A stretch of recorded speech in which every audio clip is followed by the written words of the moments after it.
미로라 일어나라 여기를 떠나자 하시니라. 아멘. 2022년을 돌아보면 우리 교회 안에 참 많은 변화가 있었던 것 같습니다. 코로나로 정말 3년간 막혀있던 모든 것이 조금은 뚫어지는 기분이 드는 것 같습니다. 저 스스로에게도 참 많은 변화가 있었는데요. 제가 결혼을 또 작년에 작년에 했죠. 네, 세월이 이렇게 어떻게 지나가는지도 모르겠습니다. 결혼을 하고 또 사역지를 수원 북부교회로 옮기고 어느새 또 자녀가 태어나서 아버지라는 새로운 길을, 정말 두려운 길을 걸어가고 있습니다. 정말 아버지 어머니를 먼저 살아가셨던 선배님들 너무 존경합니다.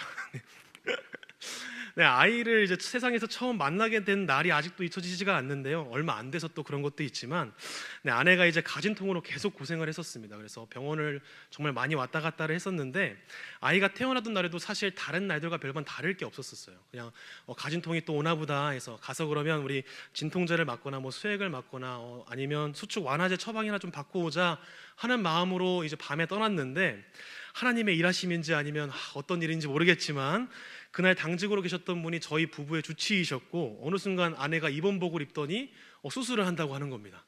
그러더니 갑자기 간호사님께서 저에게 오시더니 이제 아기 보러 가야 되니까 저한테 이제 수술실로 들어가라는 거예요. 처음에는 그냥 아이가 오늘 나오나? 이런 생각이 막 들다가 어느 순간 수술실 앞에서 기다리고 있는데요, 막 띠띠띠 소리는 나고 막 무슨 이야기 하는 소리가 막 들리기 시작하니까 마음속에서 많은 생각들이 들기 시작하는 거예요. 혹여나 아이가 태어나는데 어디가 아프진 않을까? 괜히 또 수술하다가 아내가 잘못되지는 않을까? 알 수 없는 불안감에 휩싸여서 막 이제 걱정을 하고 막 기도를 하고 있던 도중에 수술실 한쪽 벽을 보니까 이런 글이 적혀 있었습니다. 사진 보여주실래요? 제가 수술실에서 직접 찍은 건데요.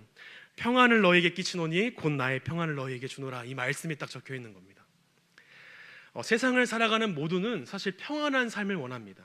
각자의 평안을 위해서 중요한 가치를 설정하고 그 가치를 이루는 것으로 우리의 삶 가운데 깨어지지 않는 평안을 소유하길 원하는 것이죠. 그래서 누군가에겐 그 가치가 부족함이 없는 재물일 수도 있고, 또 인간관계에서의 기쁨을 누리면서 또 이제 평안을 느끼거나, 또 학업을 통해서, 또 세상의 지위를 통해서 누리고자 하는 그 마음들이 다 있습니다. 그런데 요즘은 조금 바뀐 것 같습니다. 요즘에는 워라밸을 추구하는 세대가 등장한 것이죠. 워라밸이란 뜻을 알고 계십니까? 조금 더 많은 돈, 조금 더 높은 지위보다는 적절한 삶과 일의 밸런스를 맞춰가면서 자기의 삶을 즐기고자 하는 세대가 등장한 것이죠. 그런 어떤 방안이건 어떠한 모습이건 상관없이 모든 사람들은 다 평안을 추구하는 것이죠. 그런데 우리는 분명히 알고 있는 사실이 있습니다. 일과 삶에 적절한 균형을 맞춘다는 것이요, 사실상 불가능한 일이고, 또한 무언가를 채워 넣어서 평안을 완성하는 것조차도요, 우리가 가지고 있는 그 욕심이라는 우리의 죄성 앞에서 무너진다는 사실을 우리는 다 알고 있는 것이죠. 그래서 성도로 살아가는 우리는요, 세상이 아닌 하나님 안에 거하길 소망하는 것입니다. 그 안에서 깨어지지 않는 참된 평안을 누리고자 하는 것이죠. 그렇다면 성도님들에게 한 가지 질문하고 싶습니다. 정말 참된 평안 안에서 살아가고 계신가요? 아멘이십니까? 제가 이 질문을 준비하면서 아멘이 얼마나 나올까 고민을 했었는데요. 아멘, 감사합니다. 소위 말해서 우리가 믿음이 충만할 때, 찬양만 들어도 눈물이 흐르고 모든 말씀이 나의 삶의 현장과 같을 때에는 그러할지 모르겠어요. 그런데 마음속에 메마름이 느껴지기 시작할 때, 하나님보다 중요한 것이 많아질 때, 헌신의 자리에서 멀어지고 있다고 느껴질 때, 또다시 내 마음속의 평안은 불안함과 두려움으로 바뀌는 것을 경험하게 되는 것이죠. 결국 세상에서 평안을 얻는 것과 별반 다르지 않게 우리의 믿음의 성장이 눈앞에 보여지길 원하고, 내가 사역하고 있는 그 자리에서, 헌신하고 있는 그 자리에서 보여지는 성과가 있길 원합니다. 그리고 그것이 채워지지 않는 현실 속에서 불안해하는 것이죠.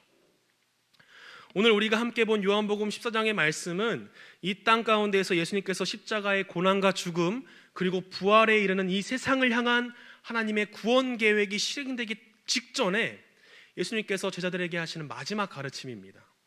이 14장부터 17장까지 그 말씀이 쭉 펼쳐지는데요, 제자들과의 만찬 이후 가룟 유다가 예수님을 팔기 위해서 그 자리를 떠난 그 시점부터 하나님께서 예수님을 통해 그 이루실 구원의 역사가 멈추지 않고 계속 진행되어 가게 되는데요, 잡히시고 채찍을 맞으시고 십자가에 달리시고 부활하시고 하나님의 보좌 우편에 앉으시고 그 이후에 초대교회의 역사가 시작됩니다. 그리고 성도의 고난의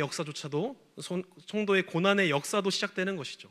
그렇게 지금까지 역사는 계속 멈추지 않고 흘러가게 되는 것입니다.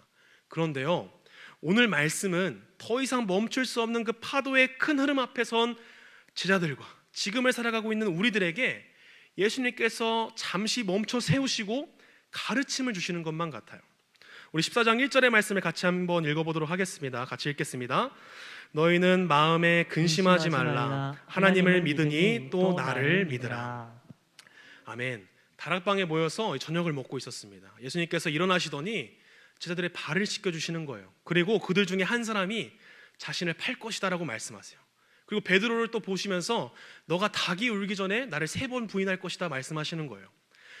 딱 그 다락방에 모여서 저녁을 먹기 전까지는요, 예수님과 함께 식사를 하면서 떡을 떼고 잔을 나누면서 명절에 한 방에 모여서 기쁨과 즐거움을 나눌 것만 같았는데 갑자기 그 방 안에 알 수 없는 불안감들이 넘쳐나기 시작하는 거예요. 그들이 원했던 메시아는 예루살렘에 도착하여서 불의한 세력들을 몰아내고 로마의 압제에서 건져내줄 구원자, 강력한 메시아 구원자를 원했는데 그렇게 따르던 예수님께서 지금 자신이 죽을 것이고 떠날 것이다 라고 말씀하고 있기 때문이죠. 그러면서 또 뭐라고 말씀하시냐면요, 그들에게 근심하지 말라라고 말씀하세요. 내가 아버지 집에 너희를 위한 거처를 예비하러 가기 때문에 근심하지 말라. 예수님 어디로 가는지 모르겠어요 라고 물어보는 그 도마의 질문 앞에서도 근심하지 말라. 하나님을 우리에게 보여달라고 말하는 그 빌립의 질문 앞에서도 근심하지 말라. 왜 세상 속에 주님의 뜻을 드러내지 않고 우리에게만 전하십니까? 왜 불편한 길을 가십니까? 말하는 그 유다의 질문 앞에서도 근심하지 말라 이렇게 말씀하시는 거예요. 내가 너희를 위한 거처를 예비하러 갈 것이고 내가 길이요 진리요 생명이라고 계속해서 말씀하시는 것입니다. 그런데요, 제자들은 그 앞에서 계속해서 질문하는 거예요. 예수님께서 참된 진리를 선포하고 계시는데 가시는 길이 모르니 보여달라고 강구하고 하나님 아버지가 계신다는 것을 내 눈으로 확인하면 내 마음속에 불안이 사라질 것 같으니까 주님 제발 하나님 좀 보여주세요 구하는 것입니다.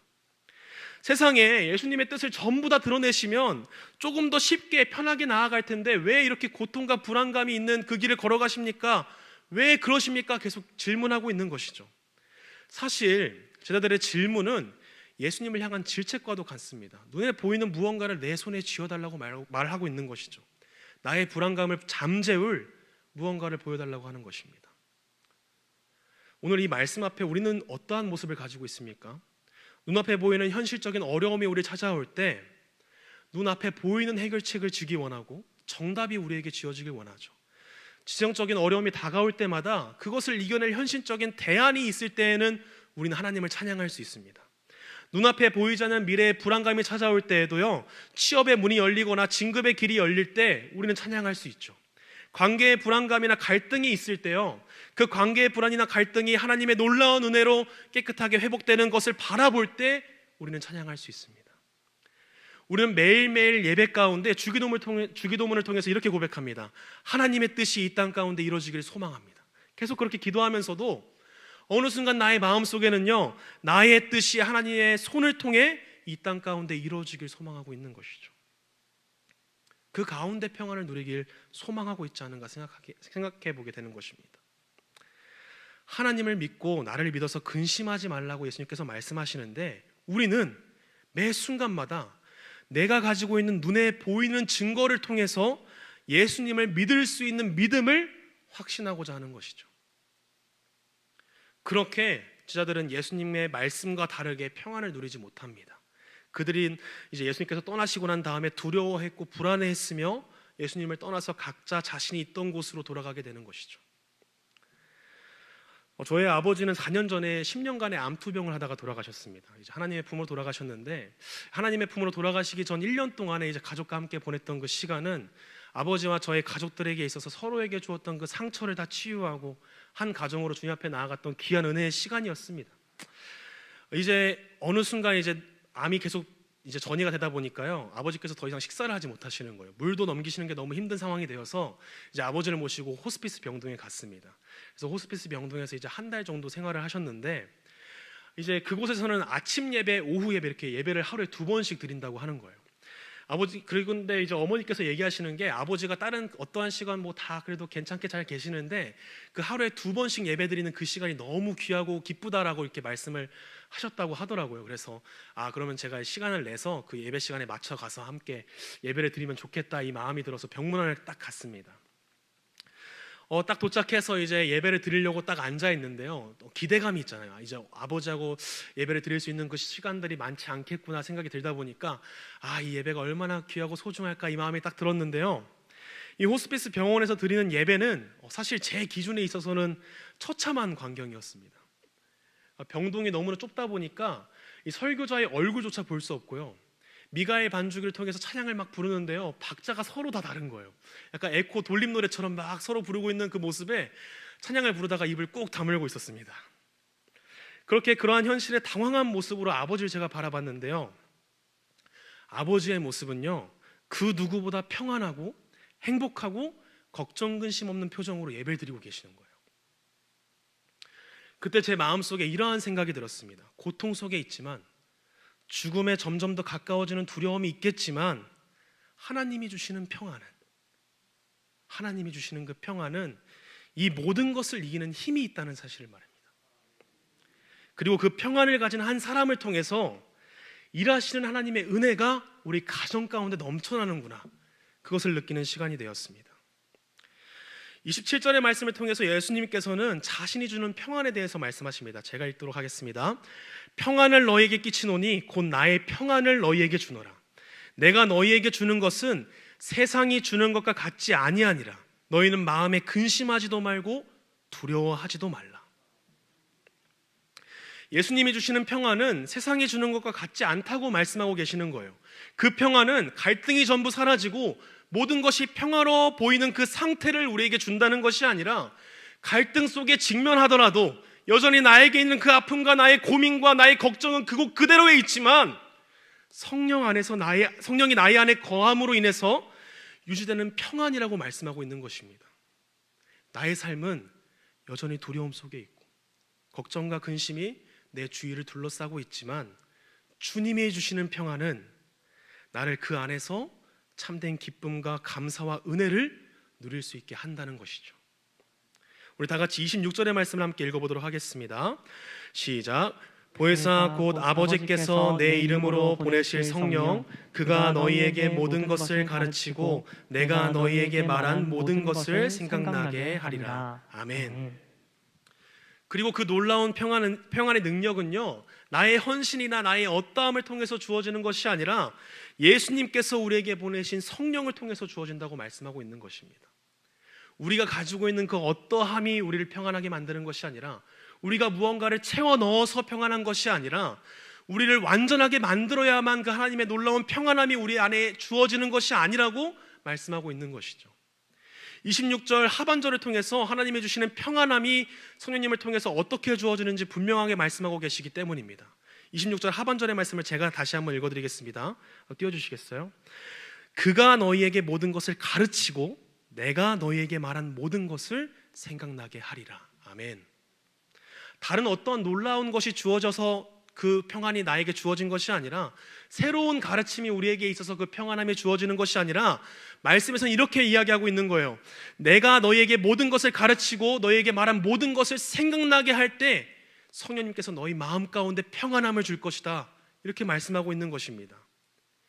이미 우리에게 주어진 그 하나님의 구원의 약속이, 예수 그리스도의 십자가의 사랑을 통해서 주어진 그 구원의 은혜가 우리를 세상이 줄 수 없는 평안 가운데 살아갈 수 있게 한다는 것이죠.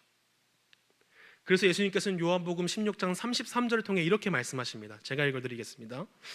이것을 너희에게 이르는 것은 너희로 내 안에 평안을 누리게 하려 함이라. 세상에서는 너희가 환난을 당하나 담대하라.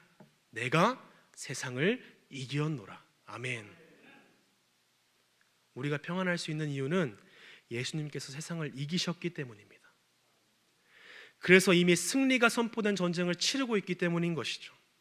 우리는 그 어떠한 증거나 나의 현실을 뒤바꿀 그 무언가가 아닌, 살아계시고 지금도 역사하시는 하나님께서 우리에게 주시는 그 한없는 사랑을 통하여 주어진 그 예수 그리스도의 보혈의 능력이 우리를 살게 하며 한이 없는 그 사랑이 우리를 감싸고 계신다는 것을 매 순간 기억하고 생각할 때 세상이 줄 수 없는 평안이 우리 안에 살아 숨쉬게 된다는 것을 믿으시길 바랍니다. 매 순간 두려움은 우리를 찾아올 것이고요, 그 두려움은 우리를 불안함 속에서 보여지는 무언가를 쫓아 살아가게 하겠지만, 우리가 성령님의 도우심으로 매 순간 하나님의 사랑과 예수 보혈의 그 능력을 의지할 때 참된 평안이 우리를 살게 하는 줄 믿으시길 바랍니다.